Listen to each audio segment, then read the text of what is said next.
Good pride, Vermont's green hills, take it all in stride. Massachusetts traffic, we grip and we grind with a Dunkin' iced coffee and no peace of mind. So New England, stand up proud. Shout thick way, shout it loud.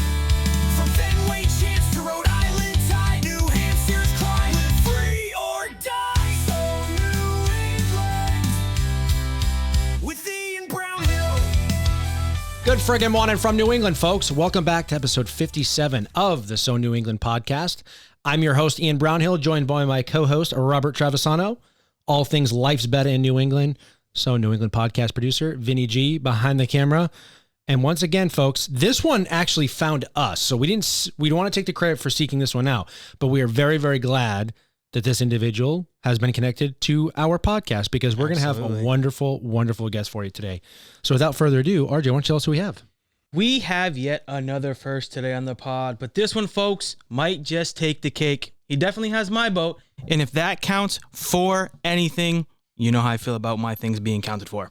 Our guest today is the truest form of a patriot, and what defines a New Englander? Integrity, grit, determination, just to name a few, but if you ask me, my man is a bad motherfucker. Our guest is the first person in medical history to be paralyzed not once, not twice, but 3 times and recover. Now tell me if that description was wrong.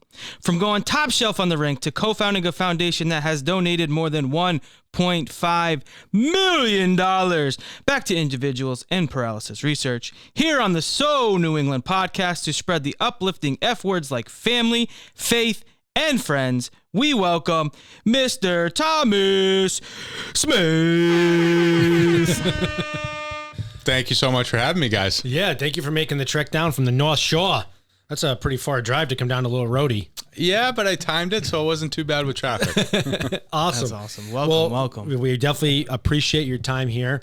As that intro comes through, it's like mesmerizing. Like you hear that and you're just like, wow, like right away, I already feel like I'm in awe and I want to know like everything. And I want you to tell me the story about what has led you to where you are here today, if you don't mind sharing. Yeah, no, absolutely. And thanks so much for having me, guys. Born and raised in New England, Massachusetts through and through, and actually grew up in a small town about 40 minutes north of Boston, in Swampscott. Oh, Swampscott. Right. Okay. Yeah. So 3 square mile town. And it was funny, over the 4th, we had a couple of high school friends over and everything and talking about childhood. And one of my buddies said to me, he's like, Tom, what do you think of your childhood? And I was thinking to myself, I'm like, it was kind of like something out of like a Norman Rockwell scene. Like, honest to God, like 2 loving parents, older brother who's about 6 years older, always tried to keep up with Chris. And what's interesting about how I got introduced to hockey was my dad and brother were extremely good baseball players. So dad played minor leagues. Chris was recruited by Division I schools. And when I was about 4 years old, I put a bat in my hand, and as the story has it, I flipped the bat upside down and started stick handling the baseball. And they said, "Okay, I guess we have a hockey player on our hands." So, my mom in Swampscott, we had a pond behind our house. So it was my mom who actually taught me how to skate. And then as I got older and just progressed through the years, not only did hockey become my identity, it became my gateway to do better in all facets of life. So. I was a good student. I wasn't a great student. That wasn't for lack of trying. School just came hard for me. But with hockey, I was able to be on an 8th grade team where we played 90% of the New England prep schools and get recruited by 6 of them. Oh, nice. So I ended up actually at the Pingree School in Hamilton, Massachusetts, which at the time was a top tier program. And for me, it was great because it's in the league where, Phillips Exeter, Phillips Andover, Avon Arnold Farms, schools that were still pumping out several Division I players from their senior class, but I was able to live at home. So still get that small town feel, but be in a prep school and then play at the top level. It was a New England prep school at the time was a top 3 league in the country. So went to Pingree for 4 years, was lucky enough to play varsity all 4 years. And my junior year, I'm a July baby. My birthday is July 6th. 2 days after my birthday, July 8th, I get a letter in the mail, and at the top I see Yale University.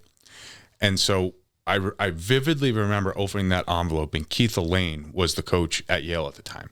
So Keith Went on to win a national title with Yale. I coached 2 or 3 of the Olympic teams. Just an unbelievable coach, not only at the collegiate level, but professional level. And the first line said, "Thomas Smith, you've been identified by Yale University as a Division I player." So when you think of like, I got chills. That's so I just got cool. chills. That's I didn't even get recruited for like a management position at McDonald's, let alone a D1 school for sports. That's amazing. no, That's thank you. fascinating. But for me, it was awesome because it was always a goal to play Division I, and mom and dad worked really hard to get me through Pingree. So it would have been a unbelievable moment for me to say, "Hey, mom and dad, I have college paid for, right? Like whatever monies you save, go on a vacation, go buy yourself a new car, whatever that may be." And so through my senior year, University of Vermont, Holy Cross, a couple other schools contacted me, and what we agreed upon with all the coaches was that, and this is very typical for high school players, just play a year of junior hockey and hopefully sign in the fall. So I would play, if it's 60 games, 15 games, hopefully get the school of my choice, and then the remaining 45 just have a year, right? So that's what I did. And I was very, very, very excited to sign with the Boston Bulldogs out of Salem, New Hampshire, and was in my second tournament with the team, and unfortunately my life changed forever after that. So the tournament was Hockey Night in Boston, and I was skating down an opposing player, and both Yale and University of Vermont went the game, so I'm skating my hardest, skating down an opposing player, goalie comes out to poke check the puck, and the 3 of us met. And that's the last thing I remember. The video shows that my skates hit the goalie's helmet, and I went airborne parallel headfirst into the boards. And now I was in an all-out sprint, right, trying to catch the opposing player, and I didn't wake up for about 48 hours in the hospital. And my first introduction to paralysis was when my mother's hand was on my hand, and I woke up and I looked at her hand and I tried to squeeze her hand and I couldn't. And that's when I lost it. And about 10, 15 minutes later, a doctor came in and he said, "Tom, I need to talk to you about paralysis. You're paralyzed from your neck down." And so, as I mentioned, my birthday's in July, so I was 19 at the time. And at 19 years old, that was August 2nd, 2008, you think you're on top of the world, but when you're on that path to play collegiate sports, I mean, you rely on your body for everything. Yeah. And here I am with nothing, right? My body shut down. So I had injured the cervical part of my spinal column. So for anyone who's listening, that's at the top of your neck. And so paralyzed from my neck down. Spent the remaining of that week in the ICU, then got transferred to Spalding Rehab, wasn't making much progress. And when I got discharged after several weeks in Spalding, it was 5 weeks after my injury, and Mom, Dad, and I had a doctor's appointment at one of the hospitals in Boston. And when we went in, there were the 2 neurologists plus my case manager from Spalding, and there was a big pamphlet, almost like a binder, on the desk. And in the binder was vendors to install elevators in homes, shower chairs, outpatient rehab centers, and things like that. And the doctor looked at my mother, my father, and I and said, "Tom is going to be in a wheelchair for the rest of his life. You really need to start getting ahead of things to make Tom's life easier," meaning he's never going to be able to do stairs again and things like that. And I remember when we were thinking about it, and we all just kind of looked at each other and had that moment of, no, we're not going to accept this. But thinking about it after being 19 years old, 5 weeks out from my injury, like, how can you tell someone that? Yeah. So my family and I really wanted to exhaust all resources, and I'm very fortunate that we have, close aunts, uncles, and everyone came together. And we ended up finding this place called the Miami Project to Cure Paralysis. So come to find out, it's the world's most comprehensive research center for individuals that suffer from a spinal cord injury or neurological disease that results in paralysis. So it was founded by the late Nick Bonacani, which some of your listeners may know, Patriots Hall of Famer, NFL Hall of Famer, when his son Mark broke his neck at Citadel in 1985. Now the world's most comprehensive research center. So I go down at the end of September, paralyzed from my neck down. My doctor was the co-founder, Dr. Barth Green, says to me, "Tom, not going to lie to you, this really bad injury, not sure of the outcome, but I can tell you this, if I don't get you back on skates, I didn't do my job." And so I'm thinking to myself, well, 3 weeks ago in Boston, we're handed a binder for elevator and home, different rehabilitation devices, outpatient centers. Like, Tom's never going to be able to live an independent life. And here, the co-founder to the world's most comprehensive research center is saying, if I don't get you back on skates, I didn't do my job. So obviously a bit of a 180, but I remember thinking to myself and leaving the hospital with my mom and dad, this is the guy I want on the team, right? And these are the folks that I want to be working with to try to make this recovery. So I was put into one of their experimental therapeutic programs, and within 3 months I was walking. Wow. That's crazy. Not perfectly. So bad spasticity in terms of like when my heel to toe would strike on each foot, I would have convulsions and things like that. But I was standing. Yeah. And I was standing on my own. And then on occasion I have to grab the walker and things like that. But you look at that and saying, all right, Tom's never going to walk again. Leaves Boston, goes to Miami. 3 months from his first day of treatment, is walking again. So I actually was able to go home for Christmas that year and spent 5 days with my family, and then I was back to Miami. And the agreement that I made with the doctors was 5 days a week, 8 hours a day, physical therapy, basically until I couldn't tolerate it anymore. And they didn't have to worry about the injury, or I guess me re-injuring the cervical part of my neck, because the dislocations and everything, where everything was traumatized, was healed. So now I was retraining the body on how to walk again. So my days were, I would show up at the hospital at the University of Miami, 9 to 12 in terms of physical therapy, walking on the gated treadmill, which is now evolved into the robotic arms that are on each person's leg. I'm sure you've seen it on TV. Yeah. Yep. They didn't have that, so I had a therapist on each of my arms, and they're trying to move it as best I could, or as best they could. And then I would do 2 hours of aquatic therapy, 1 hour of mat work, and then I would go home, and there was a Gold's Gym about 3 blocks away from where I was staying. So I'd do about an hour and a half, 2 hours at the Gold's Gym as best I could. Dumbbells, mat work, flies, anything that I could do to keep my body moving. That was 5 days a week. You fast forward 5 months to May of 2009. I'm in the hospital room, Dr. Green, Dr. Dalton, 3 attorneys from the hospital, mom, dad, and I. And Dr. Green says to me, Tom, you have made a 1 in a million recovery, and you are no more susceptible than the average person to get hurt again.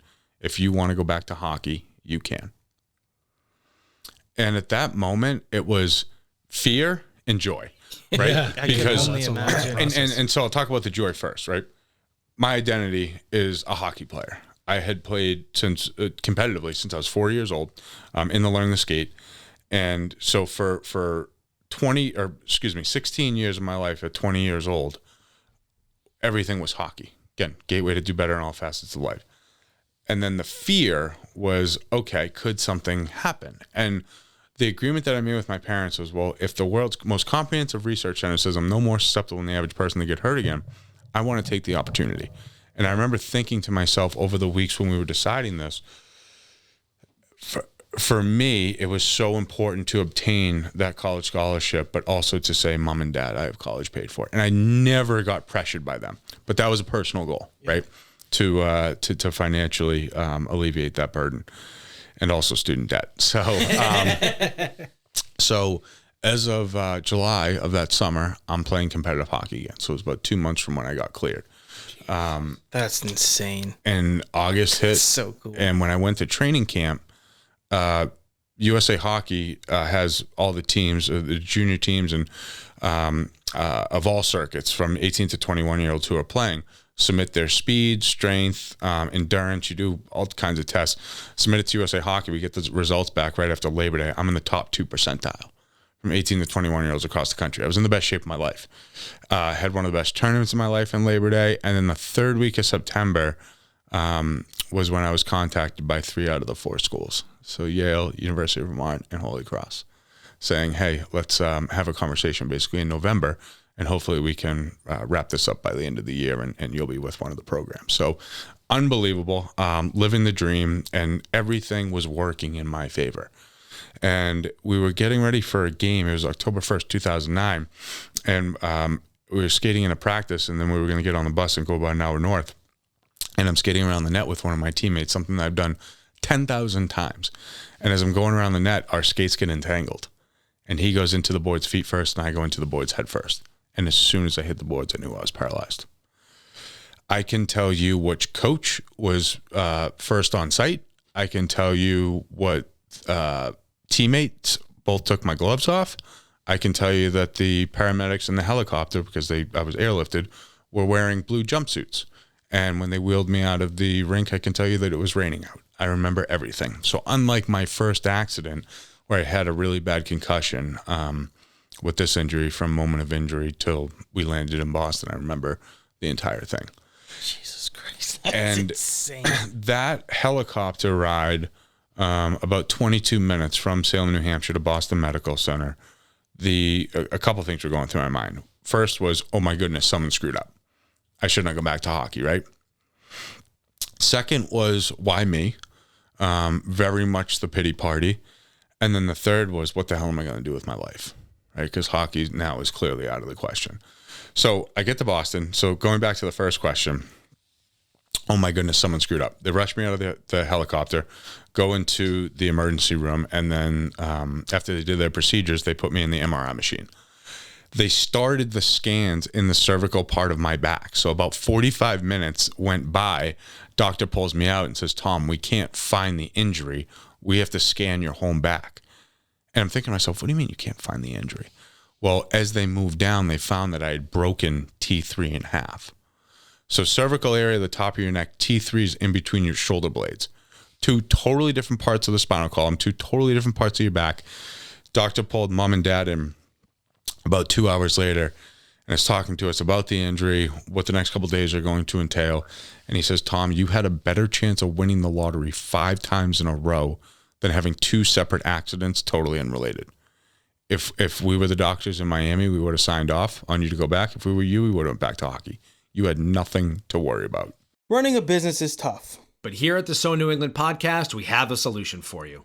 New England Lean Consulting. Providing quality management, training, coaching, and operational excellence with a philosophy that's simple. Employees come first, customers are a wicked close second. Because when we make work suck less, the numbers take care of themselves. And here's the best part. They can help you tap into grants in every New England state to cover the cost of making work better and faster. So stop struggling today and start running your business the way it was meant to be run. With New England Lean Consulting by your side. And I remember after hearing that news, going to the second question, well, why me, right? So after this whole process and we went through that first night, I'm in the hospital, and the next couple of days, to say that mentally they were tough would have been an understatement. The mental toll that paralysis takes on individuals. When you see someone who's paralyzed, you just see the physical nature of the injury, but I would argue that it's 50% physical and 50% mental. And it's not the mental aspect of, oh, I think I'm going to walk again. I'm going to walk. I'm talking about the mental toll and that mental paralysis that those with paralysis face on an everyday basis. And for me, it was that layer of not only being paralyzed from my waist down, but thinking to myself that third question from the helicopter, what the hell am I going to do with my life? And so all this is running through my mind. And then it was, why me, why me, why me?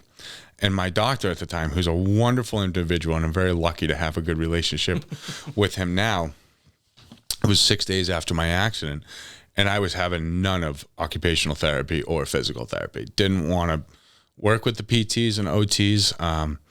I knew best. Didn't want really much family in the room. My teammates wanted to come down. The Bruins started to engage with us. They wanted to help, and I was just in a very bad place mentally and very bitter, right, that this had happened. And so Steve's in my hospital room, my doctor, and he says, Tom, he's like, I can't help you if you don't want to engage. Therefore, until you want me to come back, I'm not going to waste my time in here. He goes, you've, for the past 4 days, told off all the physical therapists, all the nurses. No one wants to work with you. And we can't work with someone that doesn't want to help themselves, right? And basically I told Steve to F off. And I just said, I said, hey, this is it. Like, and I said to him, I said, what if I told you right now that you couldn't practice medicine and I ripped away your medical license? Well, that's what hockey was to me, right? It was my identity. It was my everything. It was how I was going to get to the best school as possible, how I was going to live my dream and all. And so that was a really hard afternoon and evening for me. And visiting hours stopped at 7 o'clock that night. So everyone's out of my room. No one really wanted to be there. And as they're wrapping up the visiting hours for the folks in the other rooms, I see a child who 8 or 9 years old, and he's going by my hospital room, and he's in a wheelchair, and he's controlling it by his tongue. And I had seen things like that when I was in Miami, but I'm extremely vulnerable at that moment. And I remember thinking to myself, well, what if I am just able to talk to this child and his parents? And I still can't tell you to this day about what, but I do a transfer out of my hospital bed into my wheelchair, and I go out in the hallway. And as I'm rounding the corner, his father is picking up his arms to hug his mother. So he was about 8 doors down in the hospital. And I went back in my room and I lost it. And I cried like a baby for almost 2 hours. And I remember thinking to myself, Tom, you are so selfish. Come to find out shortly after that moment that he was the victim of gun violence.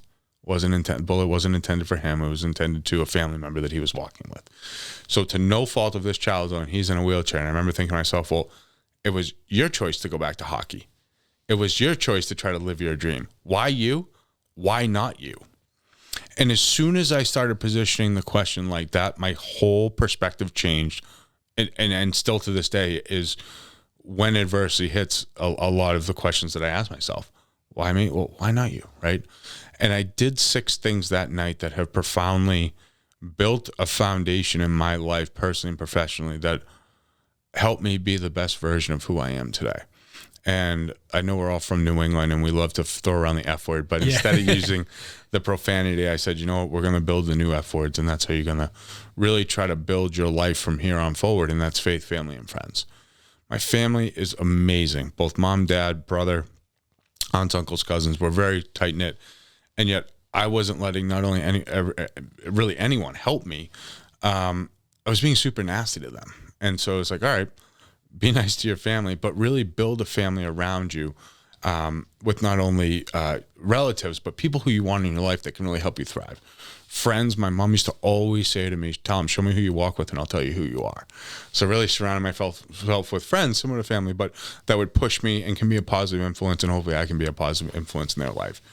And faith, where, if I'm being honest, since my accidents, I'm not a very religious person, but I do believe in a higher being, and I believe in karma in terms of people, right? You put into an energy, right? You put out into the world what you hope to receive. And I just believe that there are far more good people than bad people. And if we all have a common goal and collectively try to be the best version of ourselves, we can accomplish amazing things. And then focusing on, obviously, our areas of interest. So just faith in humanity, really. And then the other 3 things that I did, which is what I call my 3 Ds, and it's don't whine, don't complain, and don't quit. And I was whining, complaining, and quitting for the past week since my injury. So what I did was I ripped the paper in half and I put each of those inside the soles of my shoes. And I wore those shoes every single day for about a year while doing rehabilitation. So fast forward through the hospital, I spent 42 days at Boston Medical Center, and I get out shortly after the first week of November. So I'm doing physical therapy again, similar to Miami, but don't have to go back to Miami. 5 days a week, and mom and dad are splitting time in terms of driving me to physical therapy. And then about 2 months later, or a month and a half, a couple days before Christmas, I started moving my big toe. So when you have the injury, obviously the furthest extremity from your head, if you're moving it, it's a good sign. And best Christmas present ever. So get through the holidays and pick up physical therapy after the new year. And my dad was driving me to physical therapy. It was a Monday. It was January 11, 2010. And we were stopped at a red light at Bell Circle in Revere. And a distracted driver who was texting slammed into us going 40 miles an hour. And it was the longest 10 seconds of my life. We both hit the windshield, had our seatbelts on, thank God, but did get thrown forward and hit the windshield. And I looked at my dad, and he didn't move, and I didn't know what was going on, but I tried to move my big toe about 15 seconds after this happened, and I couldn't, and I knew I'd gone backwards. So I'm immediately rushed to the hospital, to Boston Medical Center, and my dad was as well, but we didn't. I didn't hear anything on his condition for about 6 hours. Come to find out, he broke 3 vertebrae in his back, and I rebroke T3. So my dad, though not paralyzed, has been on disability since January 11th, 2010, has not worked since, and it's changed his life. He has to walk with assistance, and you know, like, for example, when we try to go to the Bruins games, if we get off the train at North Station, it's probably 5 to 7 stops just to get to our seats. So it's definitely impacted his life and his quality of life, unfortunately. And then I didn't walk for almost 3 years with re-injuring T3. And I didn't know it at the time, but I became the first person in medical history to be paralyzed 3 separate times. So we were in really uncharted waters with the doctors, because it was like, oh, well, what should I do for physical therapy? What should I do? And they're like, Tom, we're going to give you our best opinion from a medical standpoint, but we've never dealt with this before. So I think at that point, it was a real fight or flight moment for me. It was, do I want to continue this or give up? And those couple of months through the winter and early spring were tough, to put it lightly. But one of the people that really helped me out of it was a gentleman by the name of Tucker Mullen. And I tell everyone, try to be a Tucker in someone's life or find your Tucker. And Tucker, for me, was he's like a brother, but he's not family. He was a teammate of mine. And after my first accident, every single day, whether it was practice or a game, Tucker would make it a point to call me, keep me involved. Knew mentally that I was struggling, but wanted to inform me with how the team was doing. And that helped me so much as I was continuing to try to be motivated and battle back from paralysis. After my second injury, same thing. After the third one, same thing. And in my second and third accident, Tucker was in college at that point. So he is just a wonderful human being. And when he visited me in March, 2 months after my accident, he could tell that I was struggling. He said, Tom, we need to pivot you from your passion, which was hockey, to your purpose. And you have to figure that out. And my purpose at that moment was trying to do something that was greater than myself and trying to reinvent who Tom Smith was. So we came up with this idea for the Thomas E. Smith Foundation. And guys, honest to God, when we founded it, it was, I saw the inequities in healthcare when I was in the hospital. I saw how expensive this injury is. We now, 15 years later, haven't been able to identify a healthcare issue that is more financially egregious for individuals and family than paralysis. Because you think about it, it's unique in that once you survive the injury, you could live for 50 years. But the average out-of-pocket cost in the U.S. is $4 million. Jeez. Right? But yet 1 in 50 Americans live with some type of paralysis. So how can this be? So when we founded the organization, we was trying to bridge the financial and emotional gaps for individuals and families living with paralysis, and we became a licensed nonprofit in May of 2010, and that was really the beginning of my purpose. And I'm 36 years old now, and I tell people I lived the first 20 years of my life with a passion. I've lived the last 16 with a purpose, and that purpose has been trying to do something greater than myself. What would you say was the hardest thing to learn growing up? Probably learning how to like use, save, or spend money. You legit worked in banking, did you not? You're welcome.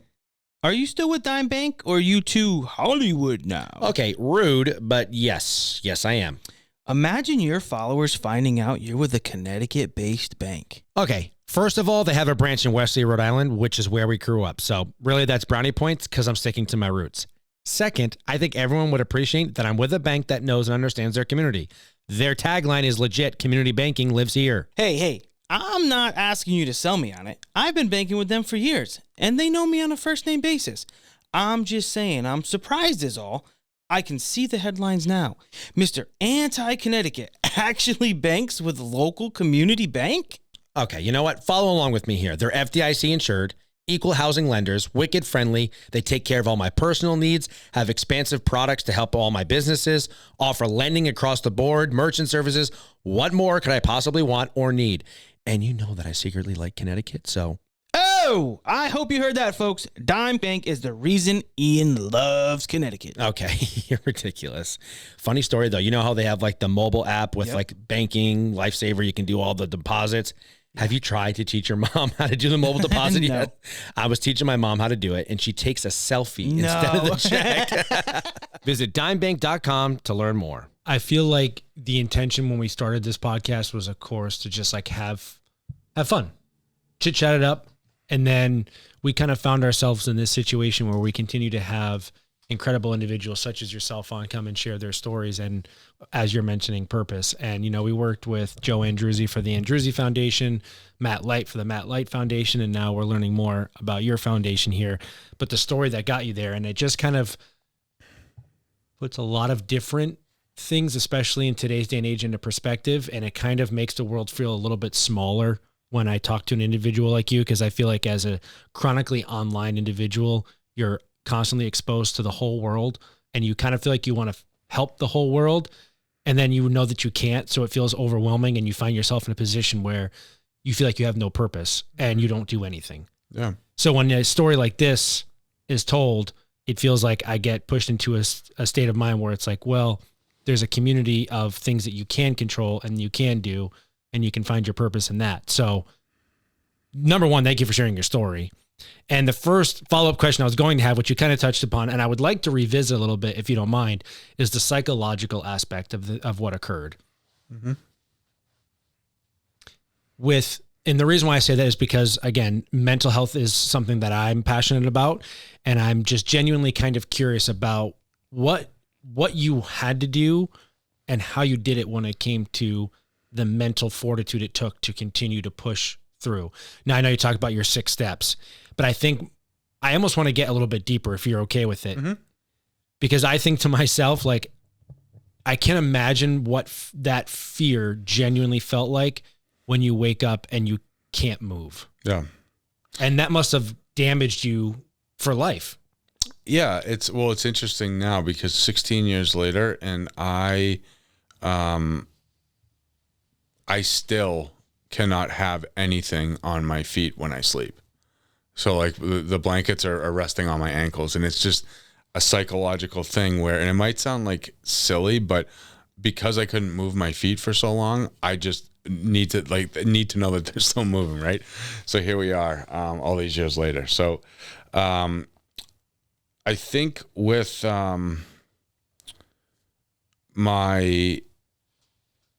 my injuries, especially, so after the third one, perspective was a big thing. Putting things into perspective. Like before my accidents, I thought an issue in my life was not putting the puck in the back of the net, right? Right. An issue is you wake up and you can't feel anything below your waist or your neck, and you're laying in a bed with tubes coming out of your eyes, ears, like everywhere, right? And doctors are telling you that this is going to be your destiny. That's an issue. And so I think being able to compartmentalize big and small was a huge help. Something that I still live by. And when you're paralyzed, it's a marathon, not a sprint. Literally your rehabilitation. So what I tried to do was try to be 1% better today than I was yesterday. And if I look at that, and let's just take from a business standpoint, right? Like 5 business days in a week, that's the amount of days I'm doing therapy. Well, I'm 5% better. And if there's 4 weeks in a month, I'm 20% better. And then if we look at a quarter, I'm 60% better. And then halfway through the year, I'm 180% better, right?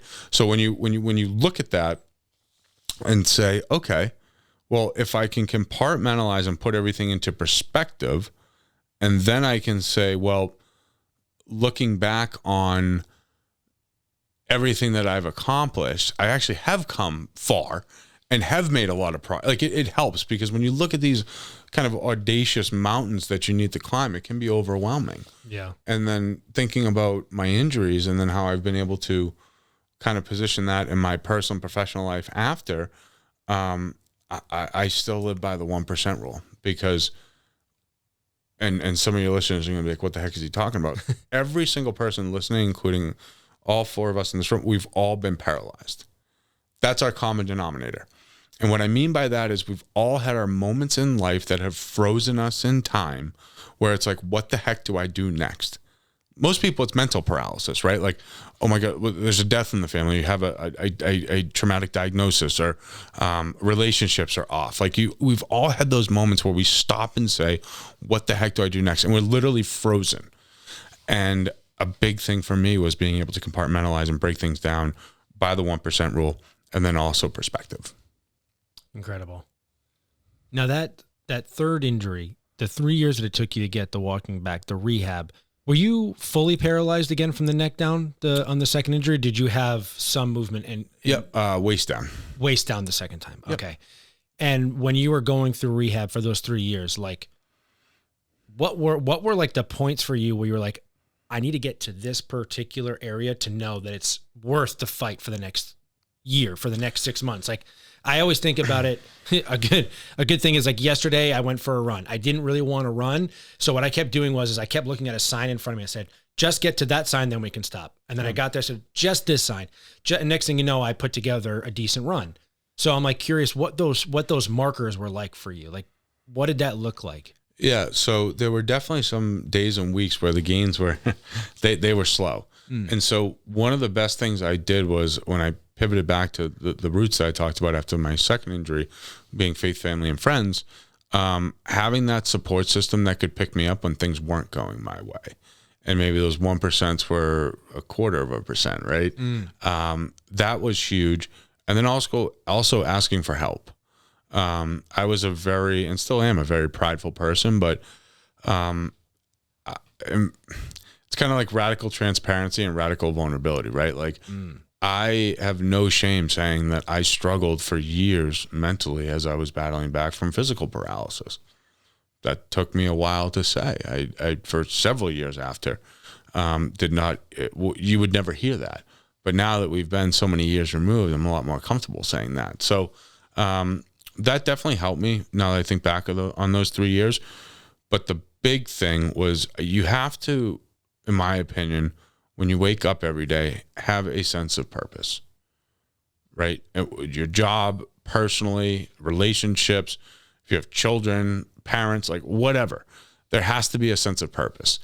And my purpose come May of 2010 to this day has been trying to build something and impact the paralysis community like no one has ever before. And that's really what put me on the right track to pair with my personal goals of trying to walk again. Incredible. Such a great story. Tell us more about the foundation. Now that we've got a good, pun intended here, now that we have a good foundation, let's talk a little bit about what the foundation does, how you get involved with the individuals that you've been mentioning, how, the foundation helps, the outreach programs that you guys do, how other people can get involved to help, how people can utilize the foundation for themselves if they need it. Yeah. So this year is our 15-year anniversary. So when we started the foundation, it was a 1-to-1, I guess, grant foundation. So we'd receive applications. Our co-founder and I, Tucker Mullen, would review them, and then we'd grant, $30,000, $40,000, $50,000 a year, right? And our average grant size $5,000, so maybe 8 to 10 people, and that's awesome. Like, there's a lot of foundations that are out there like that, and you do great work. But for me, I wanted to do something that could try to reduce the risk of what I went through for other hockey players. So in 2011, I really got to thinking of, could we make an impact on the game of hockey at all levels, professional and amateur, without affecting the speed, intensity, heritage, or adding any more rules to the game? So I got inspired by what NASCAR did when Dale Earnhardt Sr. died at the Daytona 500, which was they added springboard and foam behind the concrete barriers. So when drivers hits, he or she would absorb less vibration, thus reducing the risk of head and neck injury. And so when I was thinking to myself, well, that came, and then they obviously installed the harnesses inside of the race cars. But when the springboard and foam came, they saw a dramatic dip when crashes happen. Well, we crash into the boards all the time in hockey. So could we modify the boards? And I had a buddy at the time who was at MIT, and he was an engineering student, and we worked together for almost 14 months on over 38 different prototypes where we were trying to modify the boards on the computer, and we were utilizing boat foam. Because you think of the density with boat foam, when you go over a wave, it absorbs the shock. So I'm thinking to myself, all right, if you're going 50 miles an hour, you have to absorb the shock for all these people on boats. Well, could we do that so when players hit the boards, they less likely to break their neck or suffer a head injury? We had 3 issues. One was the cost. So there was no, and then the other 2, with it being over $100,000, we thought, to put in rinks. The second issue was there was no data saying it would 100% or even 80% reduce the risk. And the third issue was we were affecting the game because sometimes when with different models that we had, like the puck would hit the boards that we'd have mocked up and it would spring off or it would die. So we were changing the game. And so it was going against with the principles of not affecting the speed, intensity, heritage, or any more rules of the game. So I took a step back and I said, well, no one's going to spend over $100,000 to modify the boards if there's no real evidence that it helps, right? Reduce the risk of head and neck injury. What can we do? And what have other sports done? So I'm watching a Red Sox game. This is in the summer of 2012. And left fielder goes back for a fly ball, and he's running towards the green monster. But he never looked at the green monster. Put his eyes out on the warning track. And as soon as he did that, and he put his arm out and he slowed down, I said, oh, my God, a warning track. So I immediately got on the computer and found that the Yankees were the first to install the warning track in 1949 after one of their outfielders had a shoulder injury at Yankee Stadium. I'm like, well, what has football done to reduce the risk when players go out of bounds?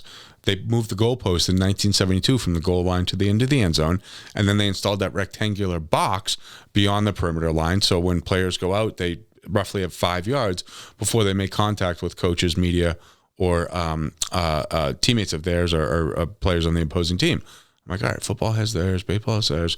What has basketball done? Same type of deal. In the 80s, they started moving the post of the hoop back and then the rim over the perimeter line. And if you watch a Celtics game or whatever game at the professional level, those seats are set back roughly 3 to 5 feet. The whole point here is when a player goes out of bounds, they have time to pick their head up and brace for contact before making contact with a solid object. Then 2 weeks later, I'm in the pool doing my aquatic therapy, and I look down in each lane, there's the black line. And that line stops roughly 9 feet before the end wall. So I'm looking at it and I'm saying to myself, all right, what's the science behind this? And the science is that when you make contact with the top of your head, the reason why you don't see paralysis in terms of sports injuries in youngsters that weigh under 60 pounds is because the body's not big enough to break the neck. Right? You see paralysis with kids who have been in car crashes and unfortunate situations like that, but sports is different. So I started thinking that, okay, so head up versus head down, what's the science? And when we lift our head up, we have flexion in our spinal column, so it absorbs the shock a little bit more. When you have your head down, everything's actual compression. So when you hit, it's a crunch, right? And then it breaks the neck, causes brain injury and things like that. So as I started running this up the chain medically, come to find out, continuous visual cueing in sports is the number one way to create a behavioral instinct. And if you think about it, like in hockey, we have our blue line, we have the red line, we get the dots, goal line, all of it. So now I have this idea of the lookup line, ice hockey's first ever warning track. And I designed it where it's 40 inches of orange paint that comes out of the boards. I have to find a rink who's going to install this and give me a shot. So I go back to my alma mater, Pingree. And what was working on my side, and I got lucky with Pingree, was obviously being a private school. They don't have to report to a governing body, right? DCR is owned by the state. Some of these leagues own 10, 20 rinks. Like being an independent school, they had a rink on campus so they can do whatever they want. So in March of 2013, Pingree installed the first ever warning track inside of a hockey rink. No other school did it. So that year they had whatever it is, 18, 20 schools play on Pingree. The following year, we had 68% of all New England prep schools with lookup lines in their hockey rinks. That's awesome. So love so that. sick. Amazing. And the real big push that we got was when Governor Baker was in office. He called us in 2015, and the state of Massachusetts owns and governs the DCR rinks, which is 52 rinks. So he put into law, and it's still into law today, that every single DCR rink is supposed to have a lookup line installed in it. And then Marty Walsh, when he was mayor of Boston, the year after, did the same. So all the 9 city-owned rinks in Boston have lookup lines in them. And then before we knew it, Mayor of Minnesota did it, California, Texas, and we had over 500 lookup lines from the day that we founded it 4 years later across the country. And then we know of 65 rinks at least in Canada that have done it, and about a dozen in Europe. So it's still growing, and we know we have a lot of work to do. And some of the hockey purists are like, well, it's change and all of that. And it's like, guys, we're never saying that this is going to be the end-all, be-all. But what I do know is what other sports have done, the science behind it, it dramatically reduces the risk of a head or neck injury. And I was talking to a gentleman in June. He's like, well, I need something that's proof positive. And it's like, do you drive a car, right? When you're in your car, you have a seatbelt on. That doesn't mean you can't get ejected from the car, but you reduce the risk of leaving your seat. Same thing with the yellow line. Does that mean that someone can't cross the yellow line and hit you? No, but it reduces the risk of it. It's all we're trying to do with the lookup line. So we have some, I think, pretty impactful conversations that are going to be happening this fall and winter, considering the positions that Marty Walsh and Governor Baker are in. Yeah, I was about to say, and I'll leave NHL it at that. or what? I'll leave it at that. And look, I think we're a bit of a ways off from the NHL, but it's nice that they want to have a conversation. Yeah, that's and those two gentlemen have been wonderful to me and our foundation, and really gave us an opportunity. And I think it paid off for everyone. Like Massachusetts, Boston, are known as Governor Baker being the first governor, Marty being the first mayor to mandate this. And it's had nothing but positive effects on individuals as well as adults, or I should say children and adults. So that was our real swing, if you will, at trying to reduce the risk and prevent a family going through what I went through. And it was important to me to try to do that. And then from there we said, okay, how can we make a huge impact? And so my first big fundraiser that we did was, and I think a lot of folks that are starting to see how my mind operates, it's like, if I'm going to do something, I want to go big. And last time I used my wheelchair was Christmas time of 2012, right? So it was important for me to do two things after I got out of my wheelchair. Now I'm walking with a walker, and then today I walk with forearm crutches, which was ride a bike and try to do some type of road race again, because doctors said I'd never be able to do either. And I wasn't a runner when I played hockey, but I was a huge cyclist. I loved riding my bike. So I worked over a year with my uncle to modify a bike. And we took a specialized bike and we weighted it in certain places differently. We added a mirror off the front, so I was using the bottom bars of the extenders that we had to line up the wheels, because I still don't have great feeling in my hips, so keep my balance. And it took me a year, but I ended up learning how to ride a bike. And I called one of my best friends and I said, Teague, I want to do something that raises $100,000 for our foundation. We've never done that in one event. And he goes, what are you thinking? And I said, well, I want to ride my bike from Boston to Los Angeles. And he goes, Boston to LA? It's like, why the hell do you want to do that? I was like, well, think about the ground we can cover and all this. And he's like, Tom, why don't we take a step back and why don't we go Boston to Miami? Travel from the place that you got hurt to the place that cured you. And so I don't know if you guys, I'm sure you do remember, 2015 was when we got the 110 inches of snow in Boston, right? It was a mess. So March 25th, we left the Garden with several former Bruins players, Jenny Johnson from Dining Playbook and the Nesson host, JC Monahan, who was at Channel 5 at the time and now at NECN, a couple of local news reporters, and Stan Grossfield, who's the lead photographer for the Boston Globe. We all left and we rode from Boston to Providence in Rhode Island, where we are now. And that was day one. It was 48 miles. It was 28 degrees. And on May 1st, 2015, we landed in Miami. So I became the first person with paralysis to cycle the Eastern Seaboard, and we raised over $100,000 for a major stem and Schwann cell project that was going on at the Miami project. And what that did for our foundation, from the Lookup line to the bike ride, front page, again, New York Times, Miami Herald, Chicago Tribune, Boston Globe, Boston Herald, it really put us on the map in terms of the awareness, but also we were generating significant revenue. And then I pivoted back and said, well, I can't ride my bike to Boston, Miami. So it's 38 days, 31 days of riding. We were taking every Sunday off. And I said, well, what can I do to try to generate monies for our foundation and still be physically at it? And that's where the Boston Marathon came in. And I said to myself, I want to try to become the first person that's been paralyzed multiple times to complete the Boston Marathon without the use of a wheelchair.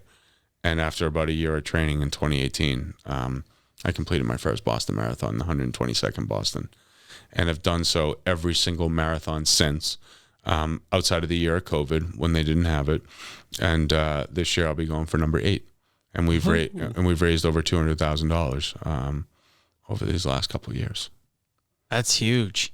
So it really, I just I have no words, man. Yeah. Wow. What is so now see, this has become such a personal thing for me because now I'm so intrigued. What is the voice? Do you have a voice in your head? Some people don't. not so much a voice, it's a fire that I think when you believe in something so bad and you realize that you can yourself, but also if you put a good team around you that's as outcome focused as you are, make a profound impact in what you want to try to, whether it's solve, whether it's achieve, whatever that may be, you just wake up every day with that burning passion. And that's really what it is. It's this desire to help people in what I believe is an underserved cause. And also it's just so personal because I've been there.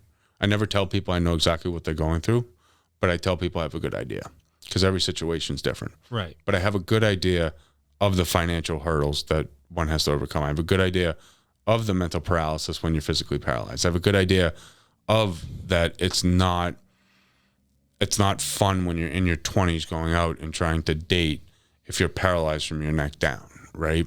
It's hard. Life is just that much harder. It's not impossible. I did it, but it's hard. And so I want to try to make a hard situation less arduous for people, and that's really what drives me. And then the results. I mean, the results have to be there. We are a foundation that measures our results tangibly, and I think that's why, to date, we've donated over $2.5 million to individuals and families with paralysis, as well as cutting-edge paralysis research. Literally, we were in Miami at the Miami Project in March, and a gentleman who hadn't walked for 17 years because of the trial that we funded did a whole entire lap around a physical therapy track, only supporting 10% of his weight in a harness. He hadn't walked for 17 years. So when I talk about tangible results, I'm literally talking about getting people back on their feet that have been paralyzed for a decade and a half plus. And that's what drives me, because that's just one person. We have tens of millions of people that we want to try to afford this opportunity to. How does that make you feel when you see, because you've went through it, so you have that empathy, you've dealt with it, you've essentially done it 3 times. When you're in a position now to help people and you see them do similar to what you just said, like 17 years, 10% of his body, and he just did a lap on a track. How does that make you feel when you have a hand in that and can say, you know what? I mean, I know I'm sure you'll probably be humble and take a little bit, but how does that make you feel when you see somebody accomplish that? Yeah, it makes me feel proud because when you have a nonprofit, I believe you're stewards of your donors' dollars, right? So that means we're placing our capital and we're being smart with the way that we're investing it. I look at it just as a for-profit company. Whether it's in what we do is we make grants, right? But I look at it as we're investing in the medical community and some of these trials that we've engaged with. So I'm very proud that, to have that opportunity. But it fires me up to say, well, that's just one person. We have tens of millions of people who we need to afford this opportunity to. And we talk about that driving factor, seeing the results and seeing that a lot of what we've invested in from the research standpoint has been extremely positive. It fires me up to go raise more money. It fires me up saying, okay, how do we scale this? Yeah. How can we work with the doctors at the University of Miami Miller School of Medicine, some of these other model centers around the country, and get them the resources that they need to expedite the process in finding and care? Because I'm not the only one that has gone into the hospital, been paralyzed, and is now walking. I'm the only one that's been paralyzed 3 times, but other people have gone in with serious injuries and recovered. But we're in the minority. The majority have not. So when I see these results, it's like, okay, how do we scale this? How do we give it more access and opportunity to other people? What does the narrative feel like from where you started to where you are now? When you said, why me? And now you're saying that everything you've been through has created a higher purpose. Yeah. Is the narrative like, I understand why I had to go through that now because of what I'm able to do for others that wasn't being done prior to, at least not on the scale with the experience, the hands-on, versus doctors saying, oh, I understand, this is what the medical books say, but you're like, no, but I did it. So Yeah. has that narrative changed, or do you still kind of have that feeling that's a little bit like, well, why me? Why did this have to happen? So it's such an interesting question because I still don't have an answer on why it happened. I know that's not exactly what you're asking, but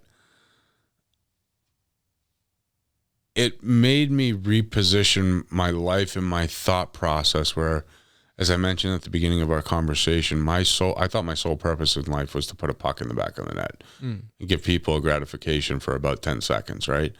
And now I see, we've impacted hundreds of people, 2.5 million plus donated. Like, that to me is real results. And had the injury not happened, I don't know that I'd ever have that perspective. And it's a shame because, like, my mom, and she was diagnosed with breast cancer a couple of years ago. Thank God she's okay. But prior to that, was very active and a board member in the Salem, Massachusetts breast cancer walk, which is one of the large, Susan G. Komen, which is one of the largest in Massachusetts. And I was always the kid who was like, oh yeah, Mom, I have this on Saturday, I have that, because it used to be on a Saturday afternoon. And I was playing street hockey with my buds on the Nahant Causeway. And so the injury really, I think, showed me what it's the value of giving back and doing something selfless, greater than yourself. So I can't give you a short answer on why it happened, but it happened in a way that has made me a better person. Interesting. If that I wasn't makes sure, sense. Because often we ask ourselves why things happen, and sometimes it feels like the universe will give you a definitive answer. But considering the extreme circumstances in which you were put through personally, and then on top of that, you're talking about your father having an issue and your mother going through, like, that's a lot.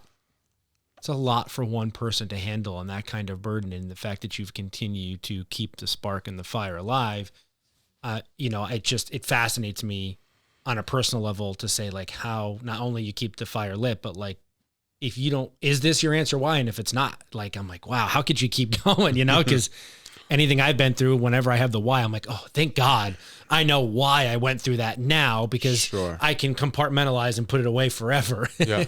So that's why I had asked that. So yeah, and I think part of it is, like, the more you give, the more you receive. Like, we don't do this to, like, with the foundation to be flooded with recognition and things like that. Yeah. But people want to be around good people that are doing great things. yeah, absolutely. And I think with our foundation, and then thinking about what we have coming up. So September is actually Spinal Cord Injury Awareness Month. So we have two big events coming up towards the end of the month and the beginning of October. But it's been years of hard work that have got us to this point. And the first event that we're having is on September 29th. We're holding the first of its kind charity hockey tournament at the Boston Garden. No other foundation amazing has done is that. So cool. So we've been the Paralysis partner for over a decade, and I sat down with Bob Sweeney, who's the president of the Bruins Foundation last year, and a couple of people in the front office, and I was explaining to him that, hey, we're getting an inbound right now that is far exceeding what we can, not only the individuals we can help, but the financial impact that we can make. We just don't have enough money. Yeah. And we placed almost $500,000 back in the community last year. This year, we're going to put in between 610 and 620,000. Next year, we hope to do 700,000. But I said we need another stream of revenue with our big partners to help us with this. So we were thinking, okay, if you're a men's league hockey player or a women's league hockey player, where would you want to play? Where's the pinnacle for a retiree, if you will? It's obviously the Garden. Yeah, Absolutely. So within 3 months, we put together what's now called the Thomas E. Smith Foundation Courage Cup, powered by the Boston Bruins Foundation. 4 teams, 64 players, sold out. We have 4 coaches: Zdeno Chara, who's now a board member of the Thomas E. Smith Foundation, Ray Bork, Bob Sweeney, and Andrew Raycroft. So each team gets a coach. 5 or 6 of our players have already raised the $5,000. So we set it up like the Boston Marathon and the Pan Mass Challenge. Each player has to raise 5. Corporate could sponsor them, or individuals could kind of do it the old-fashioned way, which is go out friends, family, which I love. I think it's just freaking awesome. But it's going to be an unbelievable event for us. And 100 cents of that dollar goes into our Care Continuum program and our Stronger Together grants, which is how we impact families. So you think of our average grant size being 10 grand. Well, if we raise $250,000, which we should net that from the event, that's over 25 families, right? It's unbelievable. And so we're very fortunate for the Bruins. And then the following Saturday, on October 4th, we partnered with country music superstar Brett Young to hold our legacy concert, so our 15-year anniversary celebration at the new venue, Park City in South Boston, where 100 cents of the dollar of the ticket proceeds are going towards our grant program, which will directly go back into the community in Massachusetts and New England. Amazing. That's great. What? So, That's What a way to do it. two really cool events. Yeah, right. Especially for this area, because Should we put a team in, guys? I can't skate. I'll just be a spectator. I Or think if you need it's an safe. More than announcer, welcome to come. if you need an MC, let me know. Yeah. I'm a talker. I'm not much of a skater. I cannot skate. I've skated twice in my life, and I think you taken me both times. Yeah, that's right. Yeah. Wow. Wow, that's this so has cool. been like, I have one more question, and then we'll have a little bit more fun.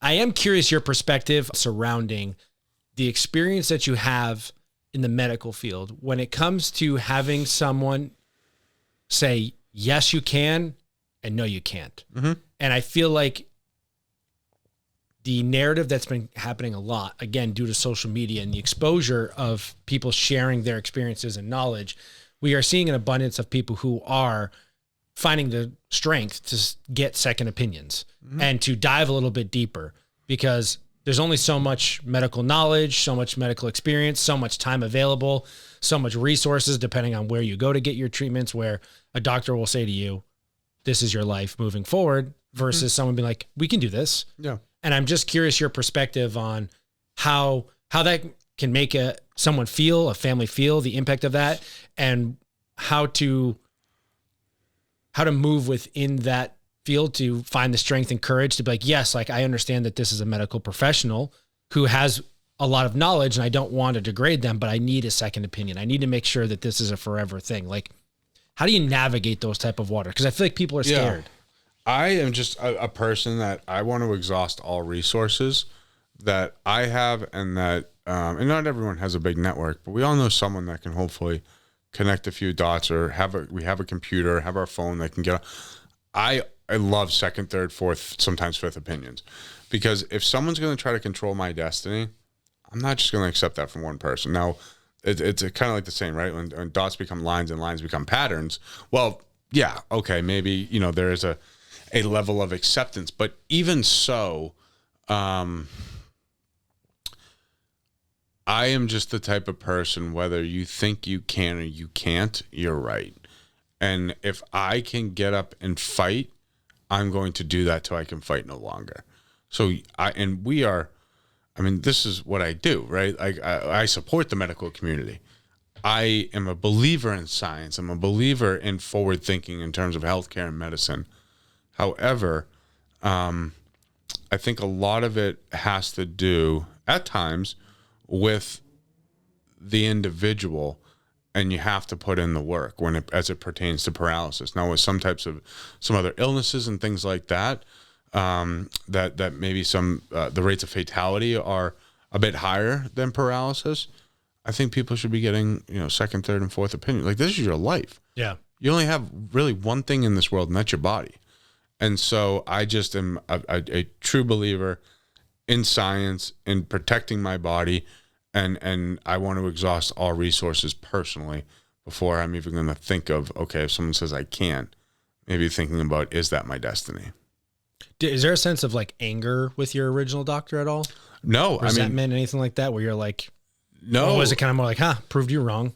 No. So what was interesting was the best revenge that I got. Oh, you're talking about the ones from Boston originally? Yeah, because I feel like a lot of people fly from all over the world to come to Boston Yeah. for our medical advice. So like, if someone in Boston told me, I'd be like, all right, Yeah. that's it. I guess I'm not walking. Like, it was it was fuel to the fire, and the best. I think so. I still have his email. He hasn't responded to me in over 6 years, but the year after COVID in 2021, my cousin has a house on Lake Winnipesaukee, and Love that. He strapped my feet. Now my paralysis is in my right leg now, so I can't feel my right leg. So he strapped my back leg in. So like if I felt like my legs not going anywhere, foot's not going anywhere, and I got up on a wakeboard. It took me 2 full days of practicing, but we got up. And I sent the video to the doctor and just literally said, don't ever tell someone what they can and can't do. Let those control their own destiny that you have the pleasure of being a doctor for and that are your patients. He didn't write me back, but I know he got it. So no, you're not angry, not at all. So am I angry? No. Am I hope that was a lesson and that as he's still active, continues to practice, that his narrative has changed? Yes. I think in any industry, and he's not a bad doctor, it was the approach that was off. Don't tell people what they can and can't do. You can say your chances are slim or things like that, but cutting something off from someone, I just think medicine's come too far and you can't do that. Yeah. And again, I hate to chime in and maybe this is my ADHD and how I try to relate to an individual, but I ask you that question because when I had gotten some testing done for some heart palpitations that I was having at the height of COVID, the narrative of a lot of doctors now seem to be that, oh, you have anxiety. Mm-hmm. I'm like, well, yeah, the world is shut down right now. Of course I have anxiety, sure, but I'm telling you there's something going on. And they were like, you're 30 years old, right? You work out 6 days a week. We're looking at you like, and I'm just like, I'm not asking you for like an eyeball opinion here. I'm asking you to like check me. Yeah. And then lo and behold, had a heart murmur, had swelling of the heart, found out the palpitations was an actual arrhythmia that was going. So I found out like all this stuff, but it literally took me pushing and saying like, I hear you. I know I'm healthy. I feel okay, but I know that there's something going on and I'm not going to accept you looking at me and saying, you're healthy. You got nothing to worry about. You're having anxiety. Like it's not enough. Like, so it took me a little bit of courage to do that. And I was just curious your perspective because you went through a hell of a lot more than me just having a little something going on. So no, but I think it's the same situation in terms of you have to be willing to advocate for yourself, and you have to be willing to say, okay, what do I have? It's not really, I really only have my body, and I want to get the best care for it as possible. And it did take us multiple tries until we found a doctor that we were comfortable with, and it saved my life. Thank God for that. So one other thing too is I was going to ask you to wrap this up was the current status of where you are. Now you said you don't have feeling in your right leg. Yeah. So it's basically, I walk with forearm crutches and I use the crutches for balance. So my heel to toe strike in my right leg, I can't feel.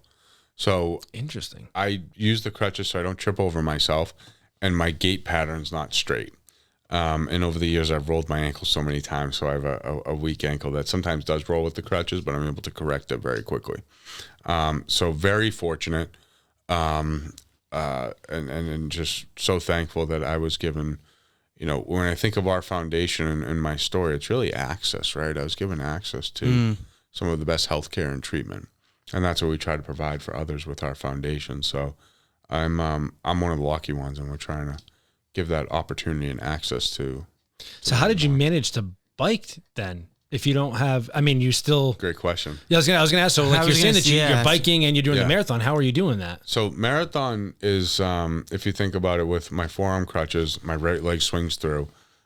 So it's a step and kind of swing and drag, if you will, of my right leg. Step with the left, swing and drag with the right. So I'm averaging just under 3 miles an hour. So it takes me almost 8.5 hours to do the marathon. Riding my bike was a bit more of not a bit more of a challenge, but just trial and error. So what we did with my bike was we locked my right leg in with one of the clip-in shoes. And so that stays locked in. My left is one of the slip-ins. So if you see like a mountain bike or whatever, and they have like the toe cover, right? Yep. My left slips in and out. So when I stopped at stoplights, my left leg would slip out, and that's the leg that I would drop. And then, okay, that makes perfect sense. And then if you were curious on the look of my bike, go to the ThomasCSmithFoundation.org, and you can see pictures. And I had rods coming off the front with a mirror, and I was using, similar to the Lookup line, visual cueing to line up the tire in the bottom bar, and that's how I was balancing the bike. So once I got going, it was like a bobsled, right? And as I mentioned, it was weighted a little more from what my uncle and I did. once I got going, no issue, but it was keeping my right leg locked with the clip in. The left leg was the slip in. So when I stopped at the stop sign or a red light or what have you, that's how I would put my foot down and not fall over. And then the balancing was the visual cueing and lining the front tire up with the bottom bar. That's fascinating. And it took me over a year to learn how to perfect that. Wow. And so your hip is able to still kind of move do you have like movement? Oh yeah, in your knee? my strength in my right leg is about 80%. Oh, okay. Yep. You just can't feel it. Can't feel it. Wow. Yeah. Which is crazy, right? Because like when you think about nerves, nerves and the movement and feeling, they don't oftentimes correlate. So right. when you have nerve damage, sometimes you have lack of feeling, lack of movement, or both. Mine is feeling. But in terms of movement and strength, yeah, I'm over 80%. My left leg is 98% and about 90% feeling, and 98% strength. But yeah, I have over 80% strength in my right leg. Wow. That's cool. So you wakeboarded, Wakeboarding. you ride the bike. Not rode the bike. Rode it from Boston Yeah. to Miami. Yeah. You've done the Boston Marathon. Yep. What's next? There's got to be something on the docket that you want to do. I do have a question after this too. It's Yeah. just a little small one, but go ahead. Yeah, no, I want to try to get to at least 10 marathons. And my wife and I, we don't have children yet, but I told her, I said, if it affects the way I am as a husband or a father, if we are fortunate enough to have children, I'm done. Like I'm not doing this to for any other reason other than it's an unbelievable way to raise money and awareness. Yeah. But it's not worth me affecting my health and kind of what I want to do with my life. But this year was interesting because it was my fastest time and on my 7th marathon. So I feel like I'm in a pretty good zone with that. And then what we really want to do is try to diversify how we engage with folks. So like the event on the 29th with the Bruins Foundation is going to be unbelievable. The Brett Young concert at Park City, which by the way, tickets are on sale if anyone wants to wants to join us in South. We'll have the link in the bio. If you're on YouTube, you'll be able to see it. Awesome. October 4th, South Boston, 5:30 to 11. And that's going to give us a reach to an audience that may not have heard about us and that we've been an athletic foundation, so trying to diversify. And then getting really good at some of those things on an annual basis. So kind of I don't want to call it a rinse and repeat because we always want to grow, but I want to focus on getting our areas of fundraising to where they need to be because that's going to allow us to maximize the financial impact that we can make. Yes, absolutely. That's so cool. And that's what it's about. It's how can we make the biggest impact for individuals and families with paralysis as we can as a foundation. That's awesome. And I love that because you put so much emphasis on what you have made it a point to say that's what's more important. Mm-hmm. Now, from a selfish standpoint, can you skate? So I cannot skate even with assistance. I've played sled hockey. Oh, okay. Which was awesome. It's so different though than regular hockey. Obviously, right? You're on your backside, and then your skates are held together. The guys and girls who are good at that, I have such an admiration for because your shot, it's all in your wrists, right? Mm-hmm. Like when you shoot a puck, it's in your hips. Obviously, you're whipping your stick and things like that. And yeah, you need strong forearms for when you do a snapshot and wrist shot and all of that. But like these guys and girls are whipping this puck 70, 80 miles an hour, right? Sometimes faster. I wasn't very good at it. And also when I did it, I haven't done it since 2014. I wasn't ready. I think, I want to get back on the ice, in the next couple of years trying to play sled hockey.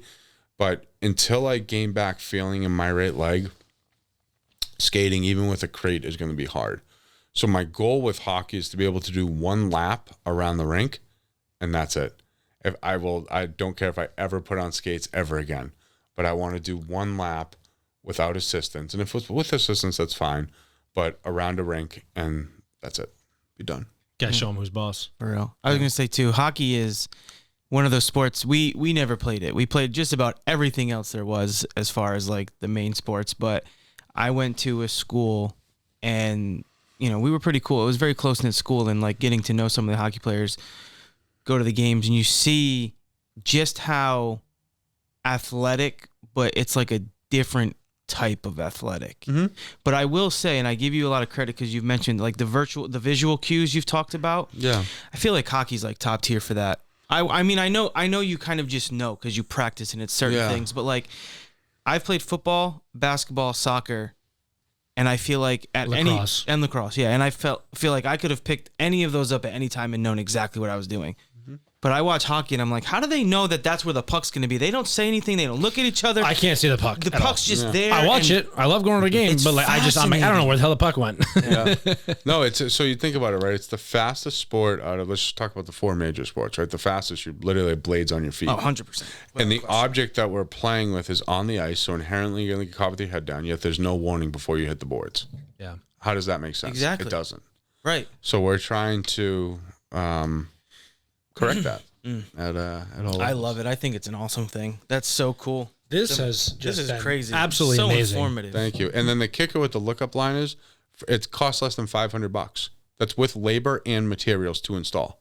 So what we're asking folks to do when you take out your ice, just paint the line around the rink Yeah. before you freeze That's it it. over again. Simple. So if folks are interested in it, anyone in the in USA Hockey, it's in their rule book that it's permissible for anyone to do, as well as the NCAA rule book. And if you want to advocate for you at your local rink, please don't hesitate to contact us, because no one can say it's expensive.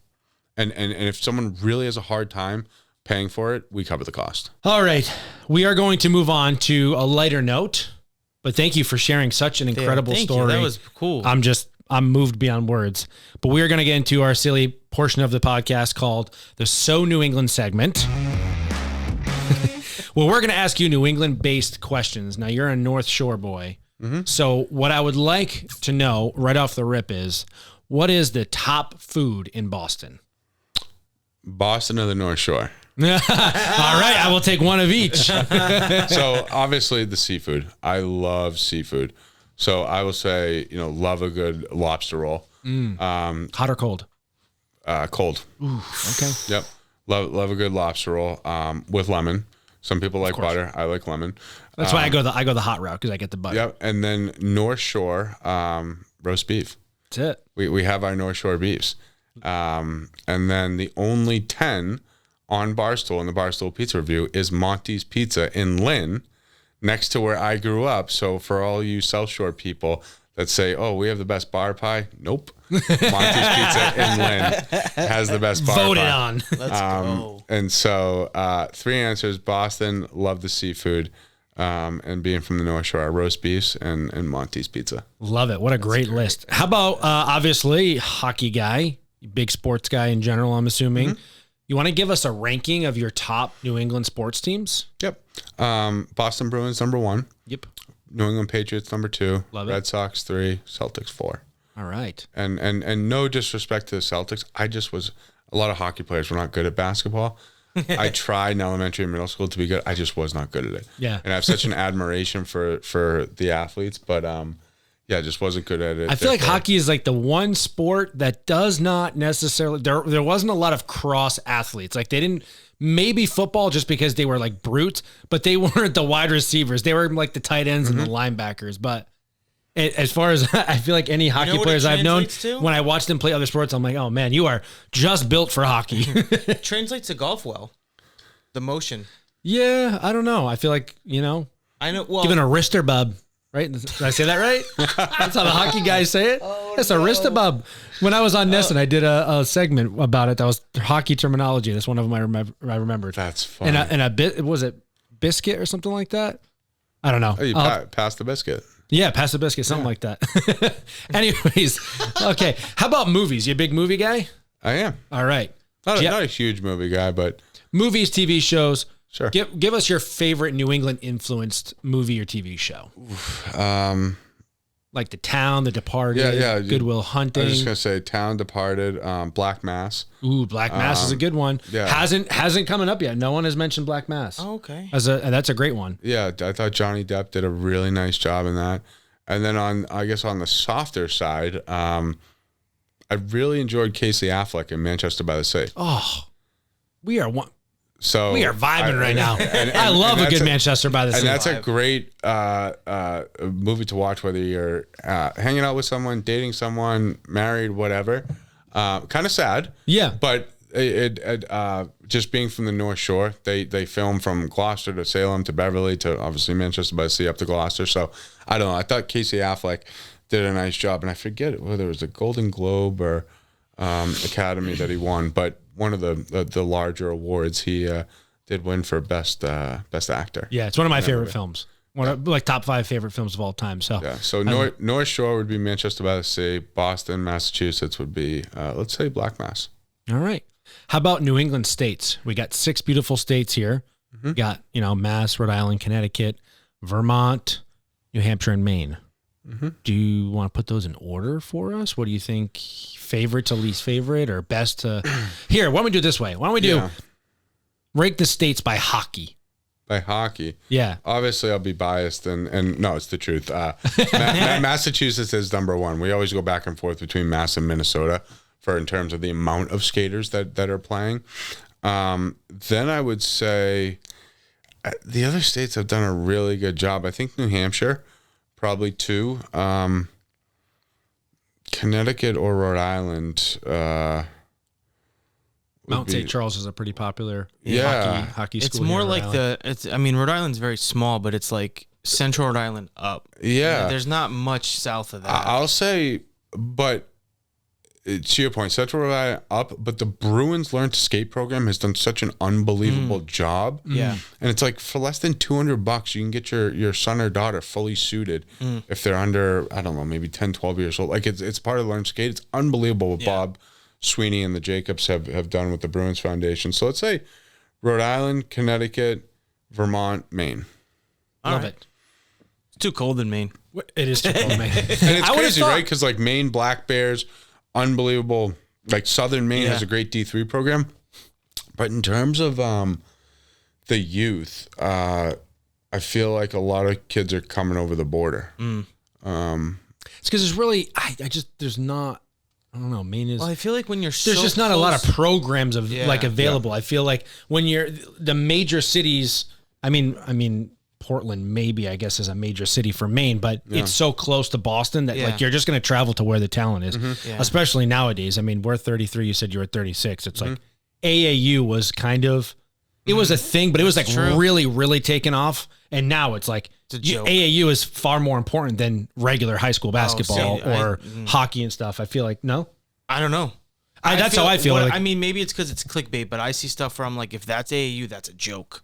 Well, but it could be clickbait. Behavior is very different than the talent. Well, of the course, behavior is bizarre. But okay, what do you think is the most overrated thing about New England, and what do you think is the most underrated thing?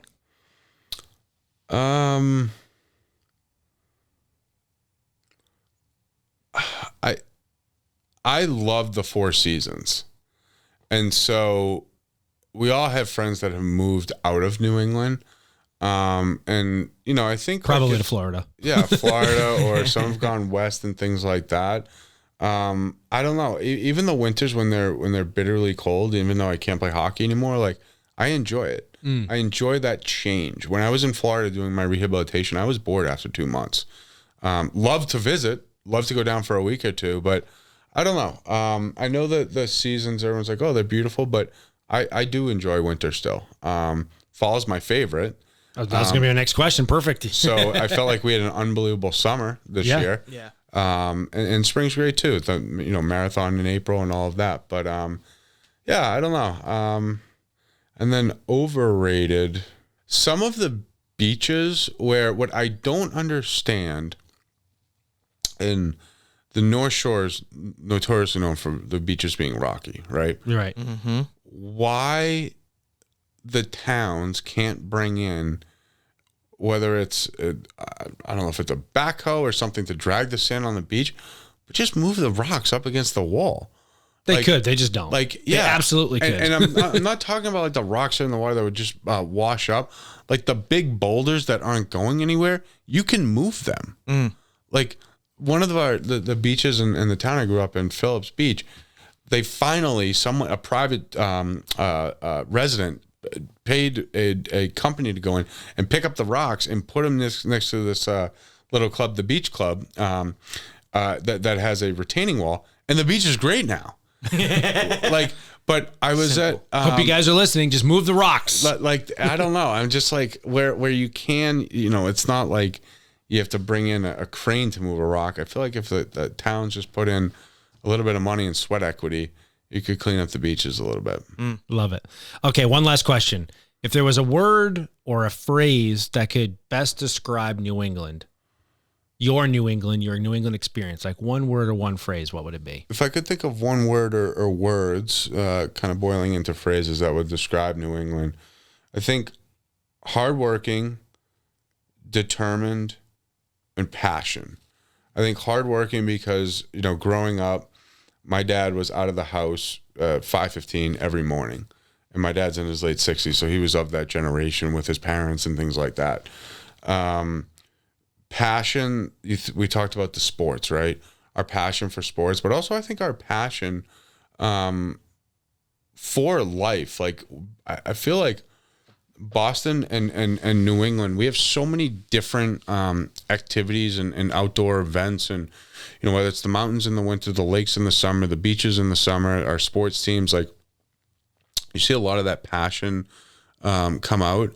And I think where that determination just to try to do better, because it's not a cheap place to live. No, I think the American dream, whether you're in Massachusetts, Rhode Island, Connecticut, New Hampshire, Maine, Vermont, like each state is becoming increasingly expensive, is to own your own home. And if you choose, start your own family and find a person and be able to enjoy each other's company and enjoy family. But without that, I think determination to want to do better, that dream just, I don't think is possible.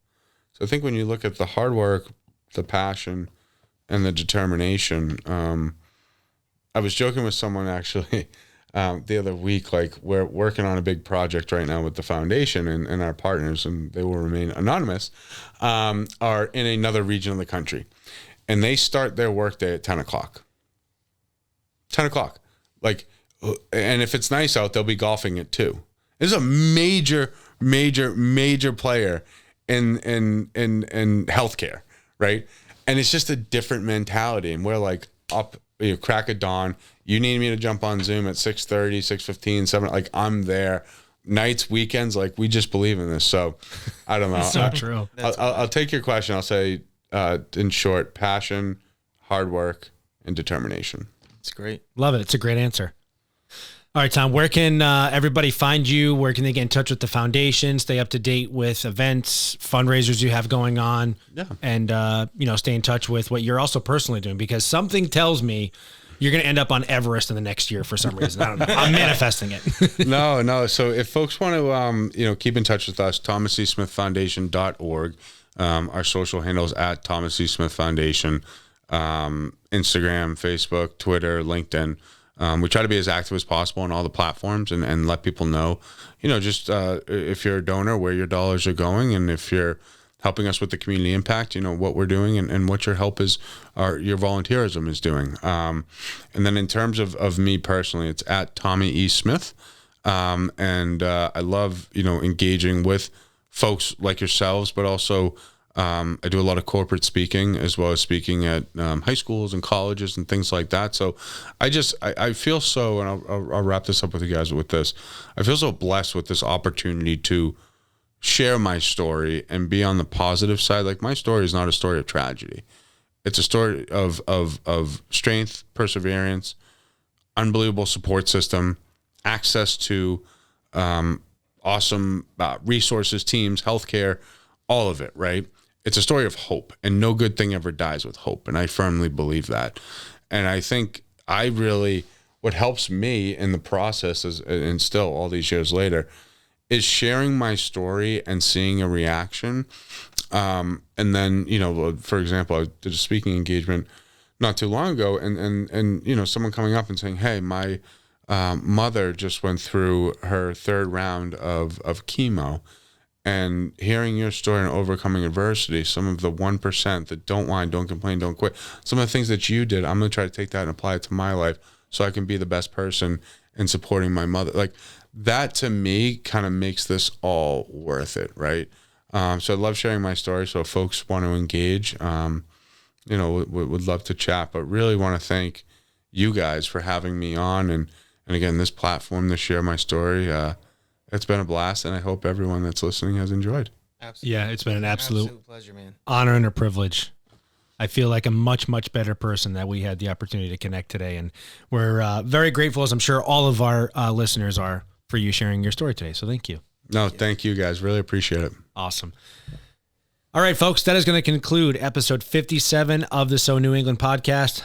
Please remember, folks, was that the wrong number? No, you're right. I just looked it in. Oh, please remember, folks, life's better in New England. Red Sox